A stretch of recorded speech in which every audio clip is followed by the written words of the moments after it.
El mundo está abocado a una crisis totalizante, a una gran crisis, no solamente económica, sino también en lo social, en lo político y, como es natural, en lo económico. Trump, al llegar al gobierno, cuando estaba en la oposición, decía que cuando él llegara al gobierno, en 24 horas iba a parar la guerra de Ucrania. La guerra de Ucrania ha seguido como el primer guandul, ha desarrollado toda una crisis arancelaria, una guerra arancelaria y también otra crisis con los migrantes. Para analizar esta situación tenemos a un invitado de lujo. Es Silfrido Reyes de El Salvador, que está exiliado momentáneamente en México, y digo momentáneamente hasta que vaya a salir del gobierno Bukele o hasta que Bukele decida levantarle todas las sanciones o todos los sometimientos judiciales que le tiene, porque ahora mismo lo que se está utilizando es la justicia para tratar de perseguir a los opositores. Esta es la pepa en la geopolítica. Yo soy Tito Olivo y este programa va a estar también transmitido por Radio Marín 96.9 FM y una red de emisoras más en Venezuela. Esta noche, a las 8 de la noche, en diferido, va a ser transmitido. Estamos ya en posición de analizar toda la situación y le queremos decir a ustedes que se registren en el canal, regístrense en la Pepa en la Geopolítica en YouTube, ustedes le dan a la campanita y si el contenido es de su agrado, pues sencillamente ustedes entonces lo comparten con toda su red de relacionados. Este es un programa alternativo, totalmente gratis, donde nosotros tratamos de analizar con lujo de detalle lo que está viviendo el mundo. Y lo analizamos como otros no lo están analizando. Y para eso recurrimos a personas como Sigfrido Reyes, como el general Angiolillo, como Marcelo Caruso y entre otros analistas internacionales que a profundidad abordan el tema. Hoy vamos a analizar esta situación del mundo al filo de una gran crisis por esas medidas que lleva Donald Trump. Muchas gracias y vamos con nuestro invitado. Buenas, Sigfrido. Muy buenas, hermano Tito Olivo. Un abrazo hasta Quisqueya y a la vez hasta las tierras de Bolívar, que como tú dices hay radios que están enlazadas con tu programa, con la Pepa Geopolítica. Es un honor estar nuevamente contigo y con tu audiencia y con muchos deseos de analizar esa temática que tú acabas de plantear, que es una temática que nos está afectando ya a todos en el mundo, porque desde la llegada del señor Trump prácticamente hay muchas cosas que han dado un vuelco dramático y necesariamente en un sentido negativo, muy lejos de aquella promesa de este individuo de generar mejores condiciones para su pueblo, mejores condiciones para el mundo, en condiciones de paz, solución de los conflictos, etc. Prometió solucionar el problema de Ucrania-Rusia en 24 horas, pues resulta que ya van 24 semanas quizás y no ha resuelto nada. prometió que iba a traer paz a la región de Palestina. La matanza de Israel contra los palestinos continúa con la bendición de Trump, con las armas de Trump, con los aviones de Trump, con la artillería de Trump. Prometió reanudar conversaciones para un arreglo negociado con Irán en torno a su programa nuclear pacífico. Y bueno, lo que hemos presenciado en las últimas 2 semanas es una guerra en el total sentido de la palabra. Y vemos al interior de Estados Unidos cómo su política antimigrantes prácticamente ha escalado a un punto donde ahora ya hay manifestaciones de decenas de miles de personas en todas las ciudades de Estados Unidos, rechazando esa política represiva, esa política fascista que pues nos evoca los tiempos de los nazis y de Hitler. En aquel tiempo, en los años 30 y 40, el sistema fascista nazi en Alemania le echaba todas las culpas a los judíos y a otras minorías. Y con esas excusas persiguieron y masacraron a varios grupos poblacionales. Hoy en día, en la retórica de los neofascistas en Estados Unidos, que se han tomado el gobierno, el enemigo a perseguir, a humillar, a encarcelar, a aplastar son los migrantes. Es el mismo relato que hace 80 años, solamente que han cambiado los actores. Así que estamos en un mundo sumamente tenso que pudiera degenerar hasta en conflictos de gran escala. Lo que hemos visto entre Irán e Israel es apenas la punta de un iceberg. Lo que pudimos ver hace algunas semanas entre India y Pakistán, 2 potencias nucleares, también nos debe de llenar de mucha alarma. Y siguen otros conflictos que no tienen toda la atención mediática, lamentablemente, pero que están costando miles y miles de vidas, sobre todo en la zona de los grandes lagos en África, en el Congo y en los países vecinos. En Yemen se mantiene una situación de guerra civil y así por el estilo.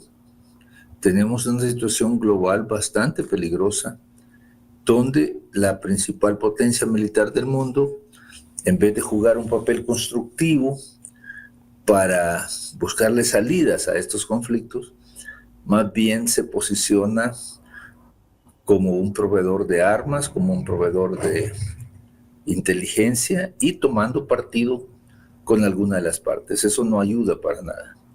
Así que con todo gusto podemos entrar punto por punto para resolver algunas inquietudes o dudas de la audiencia que nos acompaña en esta noche, estimado Tito. Sí, mira, Cifrido, hay una situación compleja porque cuando llega Trump, él se da cuenta, o desde antes de llegar, que hay una potencia o un bloque, en este caso ese bloque económico y político y militar entre China, Rusia y los BRICS. Pero en términos militares, lo que más tiene potenciales militares dentro de los BRICS son China y Rusia. Y que China va emergiendo, a pesar de las sanciones que le han puesto en el área tecnológica, está emergiendo como una potencia tecnológica.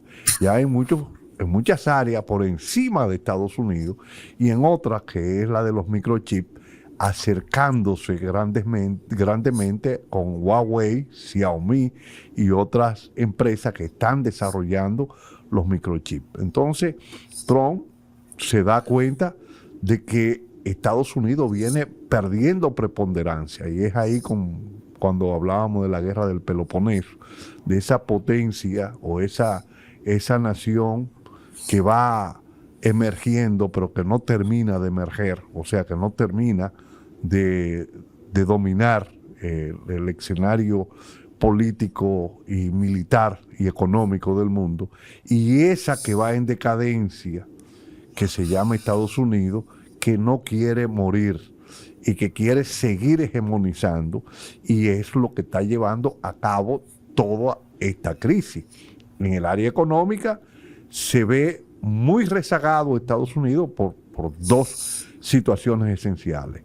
La primera es, entiendo, el tema de los costes operacionales de la mano de obra para la industria en Estados Unidos. Es mucho más alta que en China. Y lo segundo tiene que ver también con el tema de energía. Estados Unidos es el país que produce a través del petróleo de Quito más energía, pero es uno de los países que más consume energía, y por eso tiene que llevar guerra a países productores.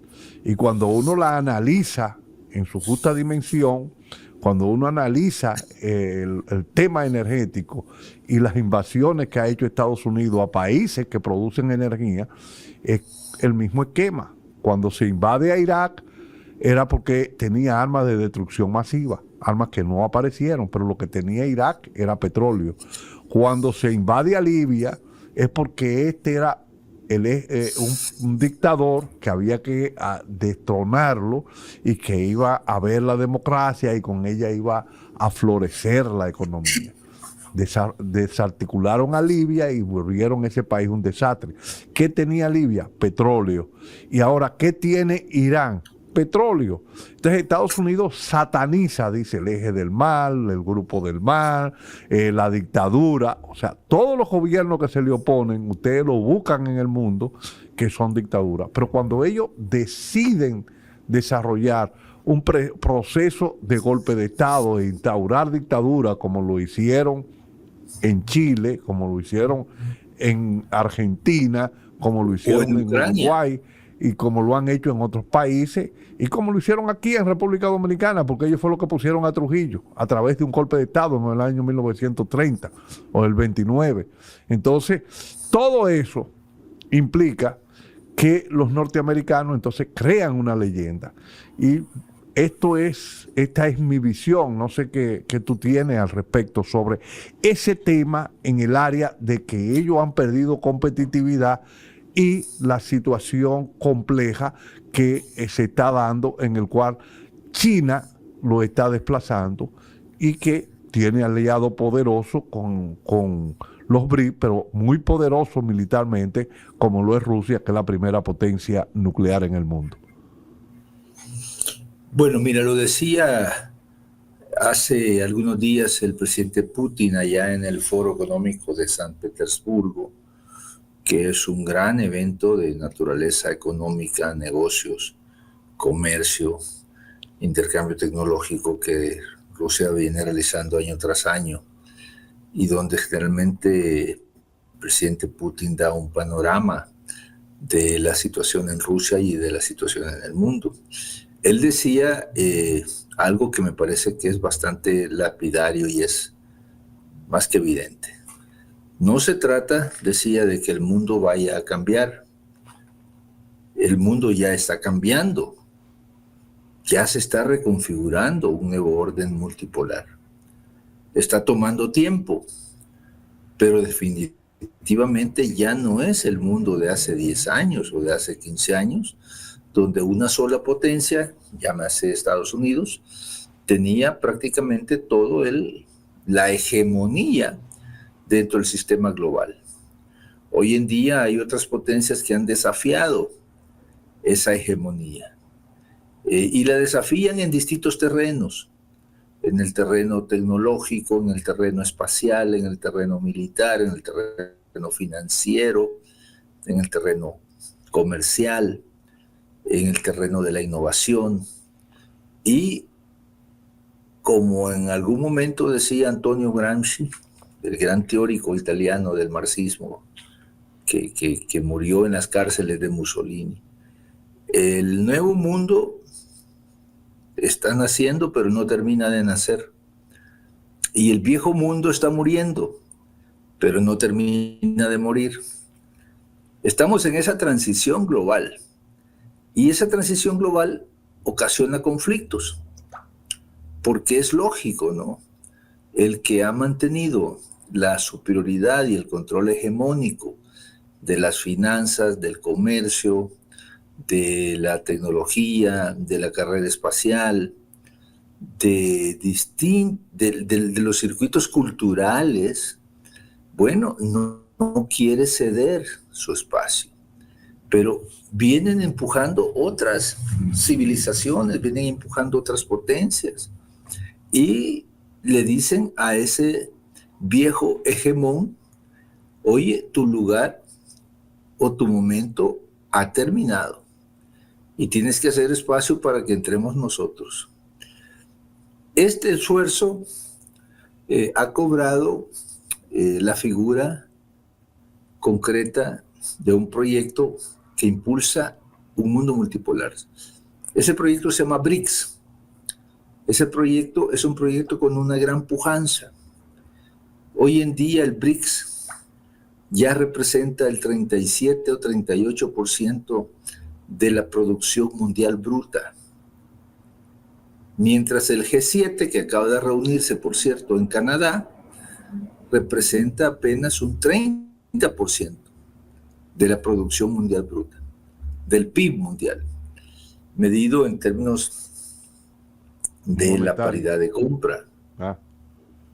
El BRICS recoge en su seno a más o menos el 47% de la población de todo el mundo, porque ahí entra India, entra China, entra Brasil, entra Indonesia, que es el país musulmán más poblado del mundo, entra obviamente Rusia, recién ha entrado Vietnam. Vietnam es una potencia de más de 100 millones de personas. Entonces, ese empuje, que es un empuje que no se expresa necesariamente en en una dimensión militar, porque no es esa la prioridad del BRICS, pero sí es un empuje económico, comercial y financiero. Está tomando cada vez más auge. Y ese es el dilema de Estados Unidos. Cuando Estados Unidos y los trumpistas dicen Make America Great Again, hagamos de Estados Unidos grande otra vez, están reconociendo que ya no son el imperio hegemónico. Están reconociendo que están abajo y que tienen que salir para volver a recuperar el papel hegemónico que ejercieron en el mundo en los últimos, por lo menos, 40 años. Claro, eso se dice fácil. Eso es una consigna electoral. Make America Great Again. Pero las realidades son otras. Lo quiere hacer Trump a través de estrategias comerciales, como por ejemplo imponer impuestos aduaneros, tarifas, dicen ellos, para proteger a su industria, pero resulta que su industria está en una situación de obsolescencia. Su industria metálica, por ejemplo, su industria de acero y de aluminio, y otras industrias, eso no lo van a resolver a puros impuestos a la importación. Su industria automovilística ha venido perdiendo terreno en el mundo, su industria electrónica, ya no se diga toda la industria aeroespacial. Entonces, después de ¿cuánto? Serían ya 5 meses, pues el mismo electorado de Trump empieza a sentirse frustrado, empieza a sentir que ese sueño que le ofrecieron es un sueño bastante quimérico, que no está tan al alcance de la mano, Porque las mismas corporaciones norteamericanas, Tito, no basta con que les den una orden, regresen para acá, traigan sus empresas para acá, traigan sus plantas para Estados Unidos, porque esas empresas se lucran de haber llevado sus plantas productivas a Vietnam, a China, a Bangladesh, a México, y no están dispuestas tan fácilmente a seguir este juego ideológico de Trump, de decirles dejen de ganar más para venir a ganar menos acá a Estados Unidos. Eso es un serio problema. En la retórica trumpista se busca siempre encontrar culpables. Dice, China nos robó los empleos. China no le robó ningún empleo. Fueron las empresas norteamericanas las que se decidieron ir a China. Decidieron instalarse en China, decidieron instalarse en Vietnam, en Indonesia, en Tailandia, en Bangladesh, en México. No hubo una estrategia de China porque los fascistas son muy propensos a crear historias de los buenos y los malos. Entonces, en este caso, los malos son los chinos porque robaron los empleos. Pero los empleos no se fueron solos. Los empleos se fueron porque las corporaciones norteamericanas encontraron mejores condiciones de rentabilidad y con excelente mano de obra en estos países. Así que el sueño trumpista parece que rápidamente está llegando a un momento de, yo diría, de desilusión y de desencanto, a tal punto de que muchos que votaron por este sujeto y por su proyecto de fantasía y su proyecto de odio, hoy están recapacitando. No es ninguna casualidad que en las últimas semanas y particularmente en el último sábado hayan habido manifestaciones multitudinarias en más de 50 grandes ciudades de Estados Unidos. ¿Y sabes cuál es la diferencia respecto a otros tiempos, Tito? Que el partido que se supone que es la oposición a Trump, que es el Partido Demócrata, está totalmente ausente. Quienes están tomando el liderazgo de la resistencia frente a las políticas fascistas son los movimientos sociales, son los sindicatos, son los estudiantes, son las amas de casa, son los jóvenes, son las mujeres. El Partido Demócrata, como viejo partido del sistema, prácticamente ha entrado en un estado de parálisis y de desconcierto. Tienen elecciones el otro año, posiblemente toda esta ola de protestas frente a las políticas de este sector neofascista que gobierna hoy Washington, les den algún resultado, pero en general tú los ves paralizados, no toman la iniciativa.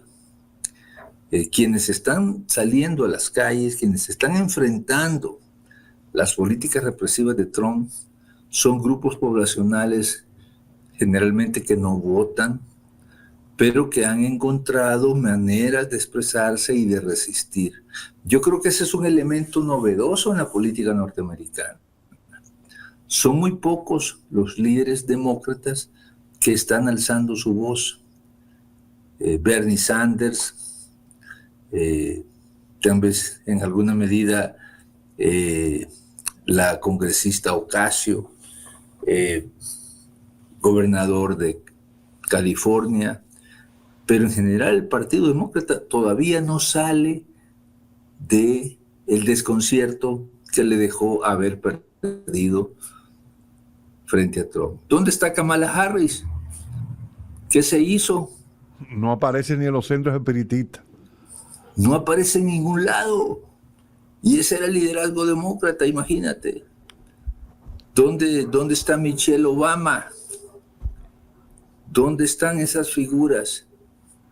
¿Dónde está el expresidente Obama? Bueno, de Biden, pues ni hablar, pues Biden ya está en una situación de senilidad que que no valdría la pena, incluso por una razón humanitaria, ¿no?, que lo vuelvan a poner en las cámaras.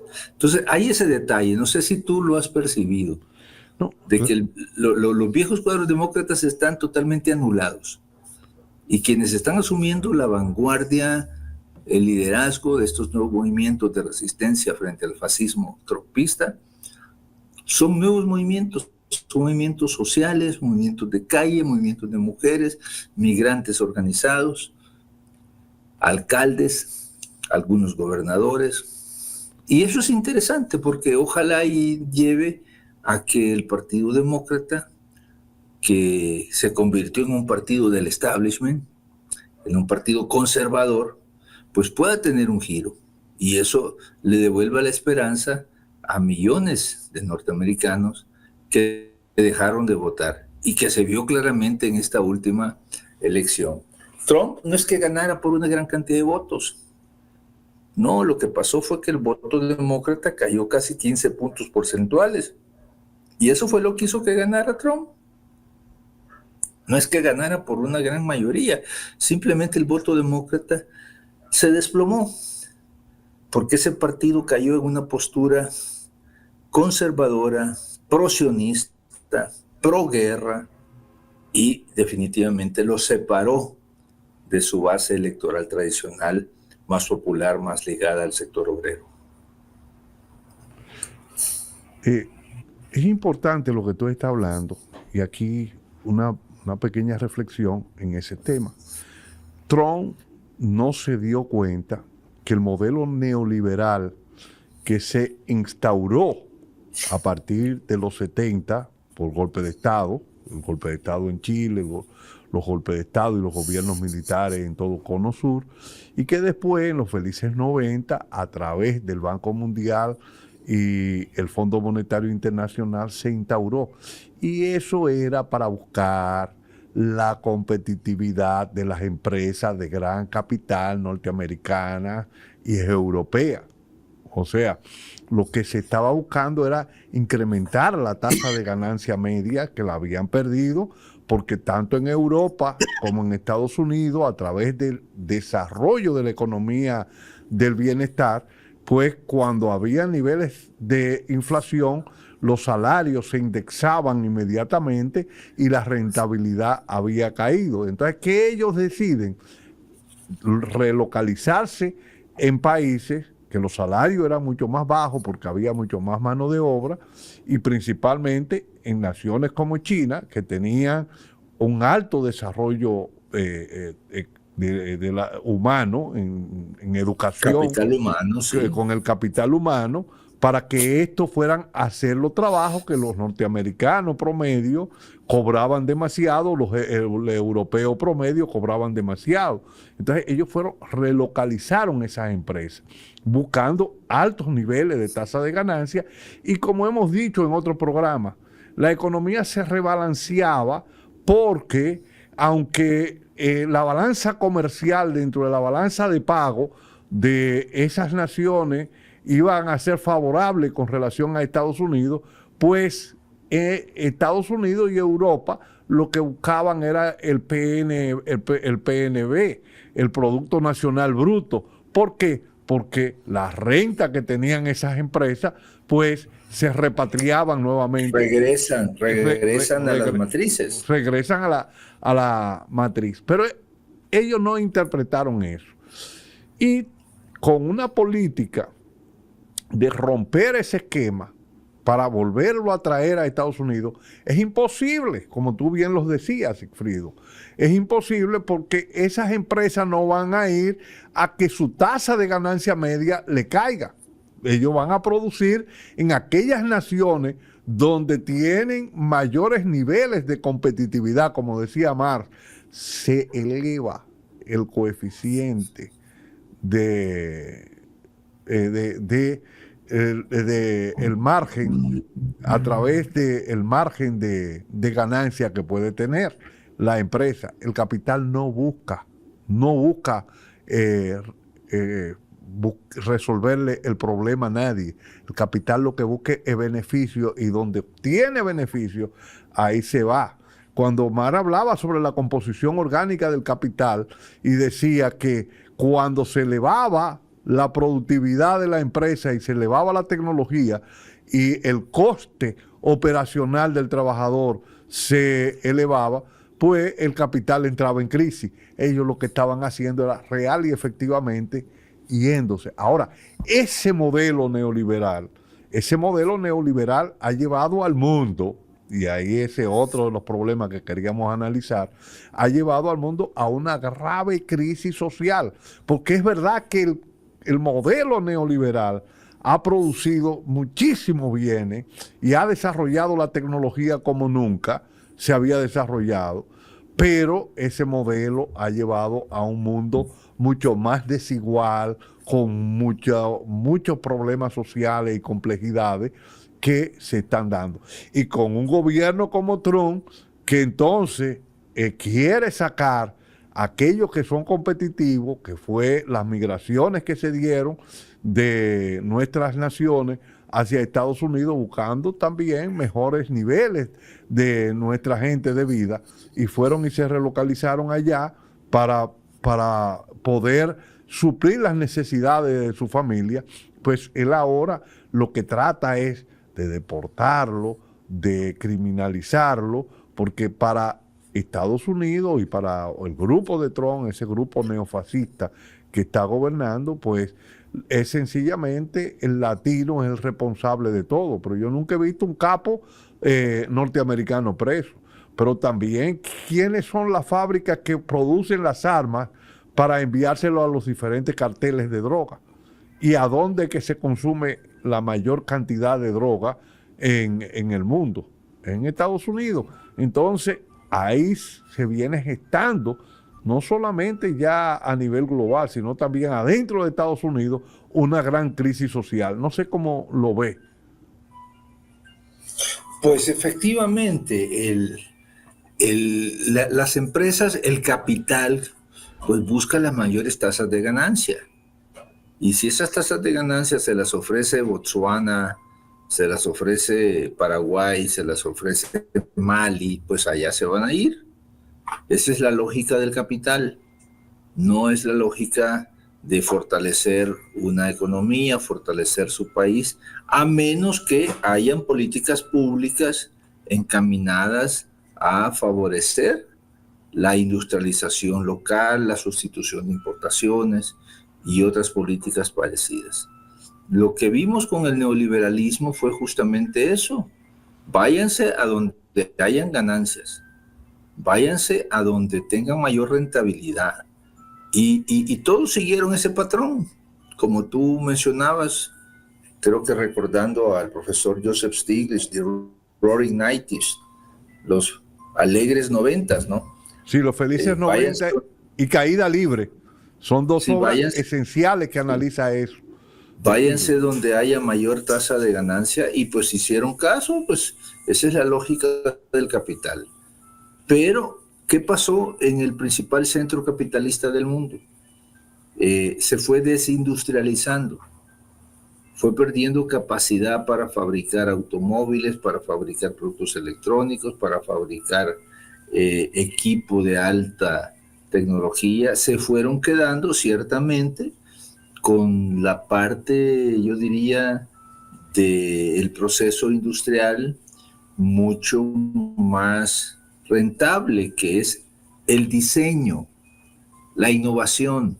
Si tú te das cuenta, y eso sucede en tu país Dominicana, sucede acá en México, sucede en mi país El Salvador, sucede en Vietnam, sucede en cualquier parte, donde el diseño y la innovación de nuevos productos se queda siempre en los países centrales. La producción, el ensamblaje, el coser y pegar, el soldar, eso es lo que trasladan a los países periféricos. Nunca vas a ver centros de desarrollo instalados acá en México o en Dominicana o en Bangladesh o en Pakistán. Esa parte, esa no la trasladan a ningún otro lado. Esa parte la mantienen siempre en los grandes centros capitalistas. ¿Dónde se diseñan los carros, llamémosle de General Motors? Se siguen diseñando en Estados Unidos. ¿Dónde se producen esos carros? En México, en China. Es como una nueva división internacional del trabajo. La parte del trabajo que aporta más valor, que es la de innovación tecnológica y la de creación de nuevos productos, se queda siempre en los centros, llamémosle en los núcleos de los países capitalistas. La parte del trabajo que simplemente necesita más mano de obra, la trasladan a otros lados. Y es ahí uno de las grandes trampas que tenemos en los países llamados periféricos, que nosotros somos grandes maquilas. Aquí no generamos tecnologías nuevas, aquí no hay procesos de innovación. Estamos siempre esperando que nos manden cuál es lo último que desarrollaron en Londres, en Berlín, en Nueva York, en Tokio, y nosotros nos remitimos a ensamblar. ¿Quién hizo la diferencia? La diferencia la hizo China, porque China dijo, ok, tengo mano de obra barata, tengo energía barata, tengo suelo, pues lo que quieras, agua, pero me vas a traer tu centro de innovación y desarrollo a China. Y a cambio de que yo te dé condiciones favorables para tu producción y para mantener elevadas tus tasas de ganancia, pues vas a traer acá a tus centros de creación, de innovación y desarrollo. Y por eso China hoy es lo que es, porque no simplemente se limitó a coser y a pegar, a poner botones, a soldar piezas. Desarrollaron una capacidad propia de innovación y desarrollo. Por eso hoy tienes Huawei, por eso hoy tienes Xiaomi, por eso hoy tienes autos como BYD, porque no se sometieron a ese modelo al que nos han sometido en Dominicana, en México, en Centroamérica, en algunos países de África, en otros países del sudeste de Asia, de simplemente instalar maquilas. Creo que también así se le llama en Dominicana, ¿no? Sí. Ese fue un concepto que ellos extrapolaron, las maquilas. Sí, pero ¿cuál fue la diferencia de China? Que China dijo, no señores, aquí no me vengan con su maquila. Está bien unos años, pero lo que yo quiero es aprender a hacer las cosas desde el inicio, con diseño propio, con mis ingenieros, con mis científicos, con mis talentos. Y por eso hoy China puede enfrentarse a las grandes potencias capitalistas. Tú tienes teléfonos buenos, pues yo tengo los míos y son muy buenos. Tú tienes carros muy buenos, pues yo tengo los míos y son muy buenos. Tú tienes computadoras, yo también. China está desarrollando incluso la computación cuántica. Tú tienes aviones, tú tienes Boeing, tienes Airbus. Bueno, pues China está desarrollando su propia aviación y también ya incursionó en la industria aeroespacial. Tú te das cuenta, Tito, como experto que eres en la economía global, de que esa es, después de muchas historias, esa es la clave del cambio. El que puedas generar una política industrial en tu país que permita generar procesos de innovación y generar procesos de creación de nuevos productos y de nuevas tecnologías. Porque al final del día eso te da la ventaja. ¿Dónde lo ensamblas después? Eso es un problema totalmente secundario. Lo central es si tienes la capacidad de innovación y de desarrollo y de investigación científica. Eso hace la diferencia entre un país que se desarrolla y otro país que va a pasar 500 años en vías de desarrollo, pero nunca llega el desarrollo, porque no tienes la génesis que da origen al desarrollo. la política de ciencia y tecnología y la política industrial. Ahí está la diferencia. Yo, Tito, después de muchos años, de décadas de dedicarme al estudio de la economía global, he llegado a esa conclusión. No, es así, y por eso es que vemos ese desarrollo de China. O sea, el desarrollo de China no fue casual y que jugamos un numerito y me salió esto, o hicimos probando esto y me salió... No. Fue un trabajo arduo de años, de los chinos pasar, yo recuerdo en los 60 y los 70, que los chinos todavía a principios de los 80 andaban en bicicleta, eran millones de bicicletas con su sombrerito chino y todo hablaba de la economía china, que era una economía atrasada. Cuando nosotros leíamos a Guten y a todas estas cosas, pues se hablaba de cómo estaba avanzando la economía, cómo estaba la economía china con relación a la economía rusa y con relación a la economía ya de otros países mucho más desarrollados. Ellos fueron a invertir en ciencia y tecnología. Una cosa, como tú lo has dicho, que nuestras naciones no lo están haciendo. Cuando tú agarras la inversión de República Dominicana, tú agarras la inversión de El Salvador, de Honduras y de otras naciones, en ciencia y tecnología es muy baja esa inversión, tanto del Estado como de las empresas. Entonces, aquí queda claro que es esencial, muy esencial, la inversión en ciencia y tecnología dentro de la educación. Y también es esencial que las empresas desarrollen toda una política empresarial para desarrollar la ciencia y la tecnología. Y ahí tenemos el caso de China, pero también tenemos el caso de la India, que con una población grande también ha venido dando saltos y se ha venido creando un bloque económico, un bloque económico donde está alrededor del 50% de la población mundial, que es el 50% de consumidores. Y como decía Keynes, a esa gente tú le incrementas el nivel de ingresos y ellos van a incrementar el nivel de consumo, porque tienen un subconsumo.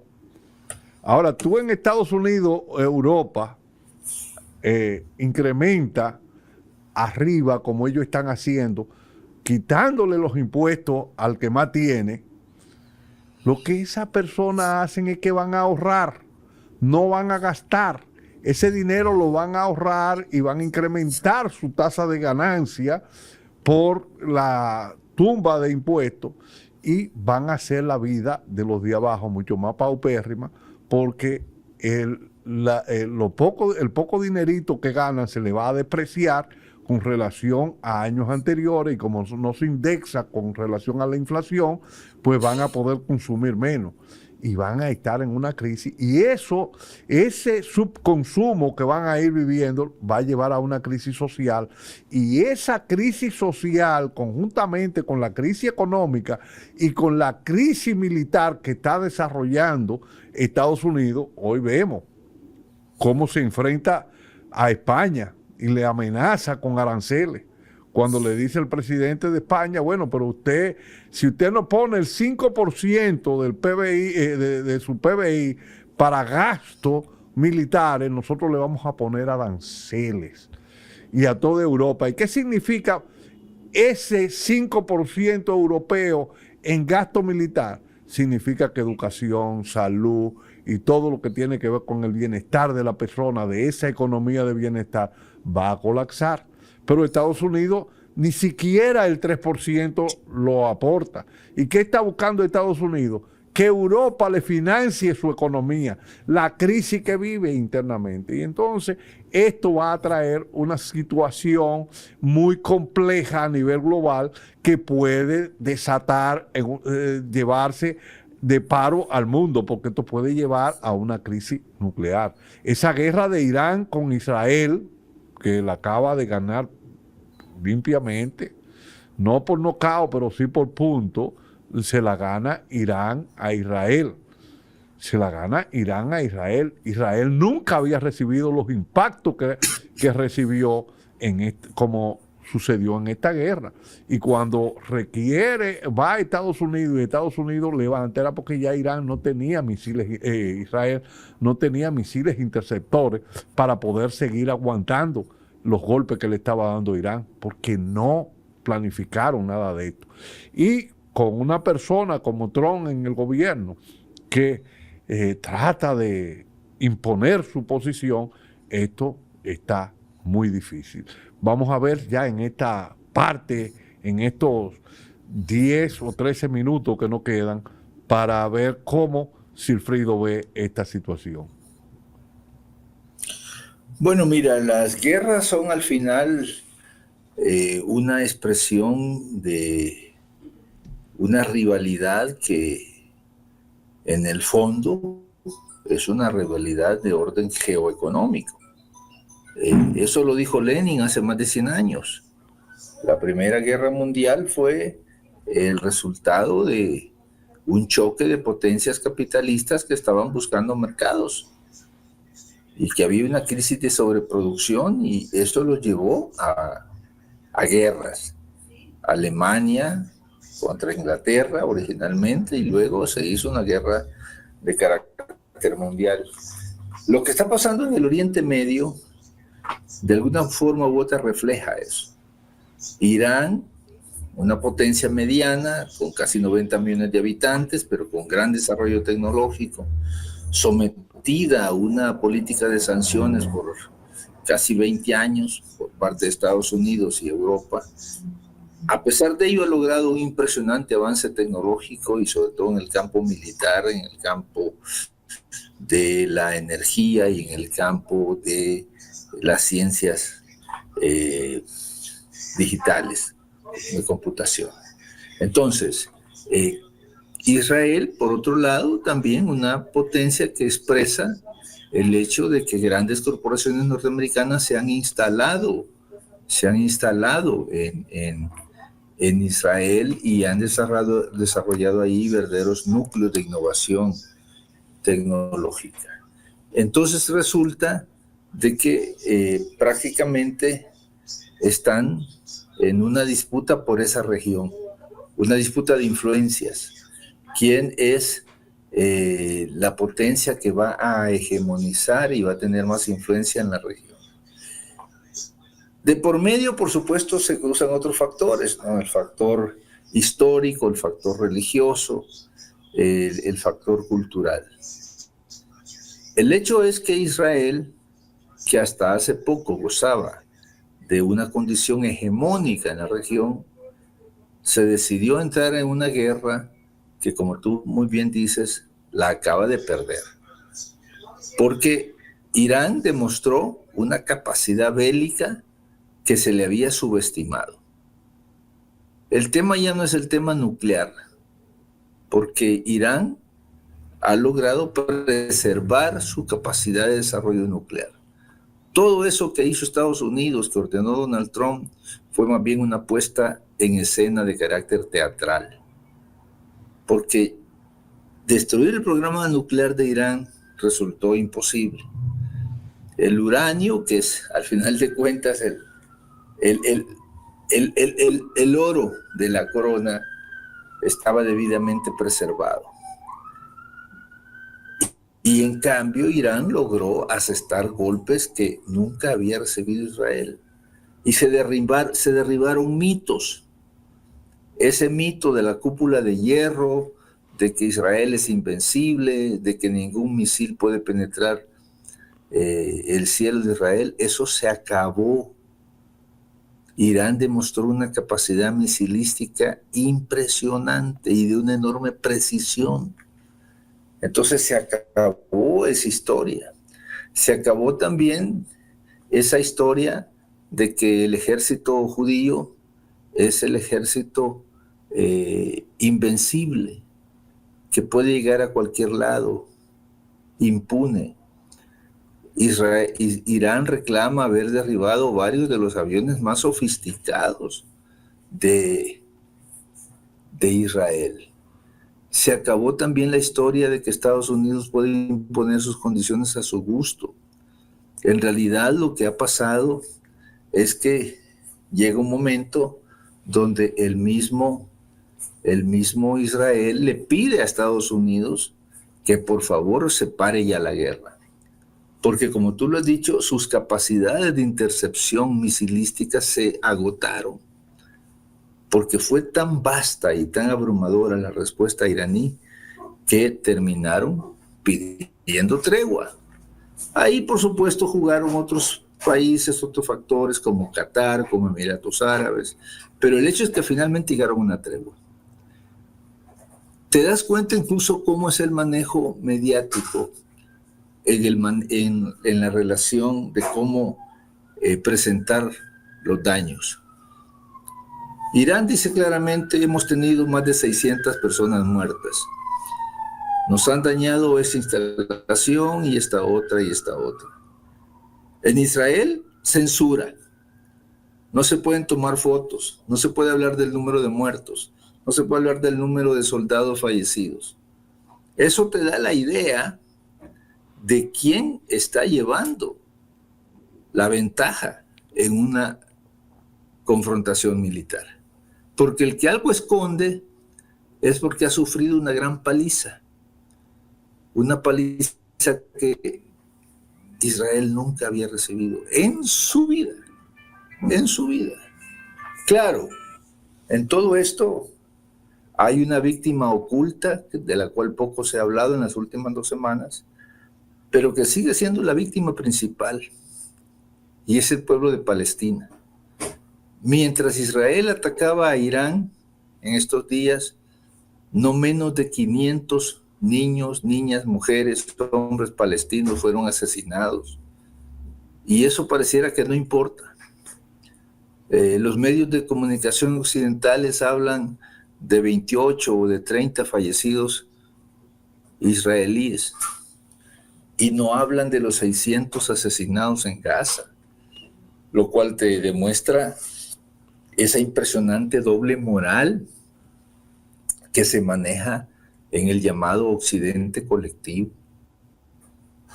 La vida de un ciudadano judío, que por sí mismo es una vida valiosa, porque es un ser humano, importa. La vida de 600 palestinos en Gaza no les importa para nada, lo cual devela esa tremenda hipocresía que hoy se vive en el Occidente. Pero la conclusión global de todo esto, Tito, es que se quebraron los mitos. Se quebró el mito de Israel invencible, se quebró el mito de Estados Unidos todopoderoso, se quebró el mito de que Irán era un país grande pero atrasado y que fácilmente podía ser sometido. Se quebró el mito de que en Irán había un régimen opresivo y que la gente se quería librar de él. Al contrario, creo que el gobierno de Irán y su sistema político han salido muy fortalecidos. Se quebró el mito también de que los países árabes se enfrentan de manera colectiva a la amenaza de Israel. Digo árabes y a la vez musulmanes, porque varios de estos países árabes, jugando de manera hipócrita, favorecieron la agresión de Israel y de Estados Unidos. Los aviones de Israel tuvieron que atravesar el cielo de varios países árabes y no les pasó nada.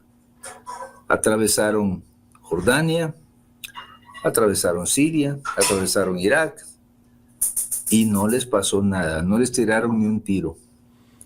A la hora de que Irán responde con sus misiles, allí sí está lista Jordania como base aérea de Estados Unidos y de Israel para enfrentar la avalancha de misiles que viene desde Irán. Ahí ves tú esa doble moral, ese doble juego, que lamentablemente es una de las razones que más debilitan la causa palestina. La hipocresía, la división, el querer usar la causa palestina para fines propios, y eso lamentablemente nos está costando un terrible costo en el sentido de las vidas palestinas que se están teniendo que sacrificar en esta guerra. Bueno, con estas palabras, Sigfrido, ya estamos arribando a la parte final de este programa, La Pepa en la Geopolítica, analizando la situación por la que está atravesando el mundo hoy con una crisis total, una crisis en lo social, una crisis en lo económico y una crisis en lo político también. Y queremos decir que este programa está siendo retransmitido por Radio Marín 96.9 FM y una red de emisoras más, también por conjuntamente con AMCA, que es la Asociación Nacional de Medios Comunitarios Libres y Alternativos en Venezuela.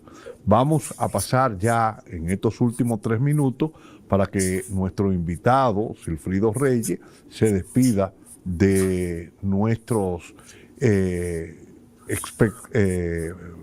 público, pero que también decirles a ustedes que este programa es un programa alternativo y que usted debe registrarse en nuestro programa para que nosotros, el algoritmo pueda tomarlo en consideración. Usted va a YouTube, se registra y le da a la campanita para recibir a todos. Y si este programa es de su agrado, pues usted lo comparte en toda su red de relacionados. Vamos, Sigfrido, en estos 2 minutos y medio que nos queda para que te despida de este público. Gracias, Tito, gracias por el espacio. Creo que estamos asistiendo al primer gran conflicto de la era de los BRICS. No podemos olvidar el hecho que Irán es uno de los miembros de este bloque y que en todo momento en estas últimas semanas ha sentido el respaldo de otras grandes potencias como Rusia, como China, como Indonesia. No diría la India, porque la India me parece más bien que ha tenido una postura a favor de Israel. India depende mucho de la tecnología militar israelí, pero en general la condena hacia el ataque de Israel contra Irán y luego del ataque injustificado de Estados Unidos contra Irán ha sido mayoritaria. Irán creo que ha salido emergente y victorioso de este choque. Creo que ha fortalecido su autoridad y su capacidad y sobre todo que ha mantenido su capacidad para impulsar el uso de energía nuclear con fines pacíficos. Y que lo que estamos viendo pues es un cambio, yo diría, de época, donde ya los Estados Unidos no pueden imponer su voluntad, no puede imponer su capricho a naciones que pues tienen un sentido de dignidad y tienen un orgullo por su historia y por sus tradiciones. Irán es una nación milenaria de por lo menos 5.000 años, que han vivido guerreando casi todo ese largo tiempo. Y pues creo que han estado preparados y han salido airosos. Y que también se ha comprobado que un conflicto local puede escalar y convertirse en un conflicto global, sobre todo con implicaciones económicas. Afortunadamente no se dio el cierre del estrecho de Hormuz, que hubiese llevado a una espiral insospechada los precios del petróleo y del gas. Así que mi agradecimiento por el espacio, por la invitación y nuevamente un saludo también para la audiencia que está en Venezuela. Bueno, gracias a ti y gracias a los amigos, y con esto hemos llegado al final de La Pepa en la Geopolítica, y espere el próximo programa donde vamos a tener un contenido igual que este o otro contenido también muy interesante. Muchas gracias y hasta la próxima semana.